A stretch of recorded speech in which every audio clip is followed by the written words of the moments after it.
இன்னைக்கு மார்னிங் எனக்கும் என் ரோட்டுக்காருக்கும் பார்த்தீங்கன்னா டீ காஃபி கட்டு.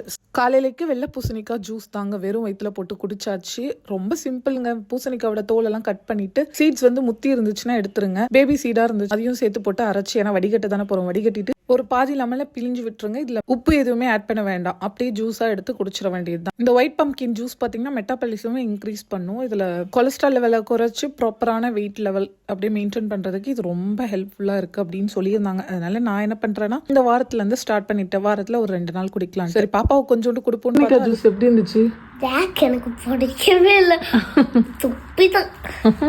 உங்கள் வீட்டில் குட்டி குழந்தைங்க இருக்காங்களா, நல்லா விளையாடுற ஸ்டேஜில் இருக்க பிள்ளைங்களா இருந்தாங்கன்னா, உங்கள் வீட்டில் இருக்க கதவுலாம் பார்த்தீங்கன்னா அந்த லாக் இந்த மாதிரி டைப்பில் இருந்ததுன்னா கண்டிப்பாக அதில் வந்து ஏதாவது ஸ்பாஞ்சோ இல்லைனா இந்த மாதிரி பேப்பரோ வச்சு இழுத்து ஒட்டிடுங்க. ஏன்னா அது வெட்டாதுன்னு பார்த்தா ஷார்ப்பாகவும் இல்லை, இருந்தாலும் வெட்டிடுச்சு. பயங்கர டேஞ்சரஸ் இந்த லாக்கு. பட்டாதான் அனுபவன்ற மாதிரி எனக்கு ஒரு அனுபவம் கிடைச்சது. அது உங்ககிட்ட ஷேர். நம்ம சேனலை இன்ஸ்டாவை ஃபாலோ பண்ணிக்கோங்க.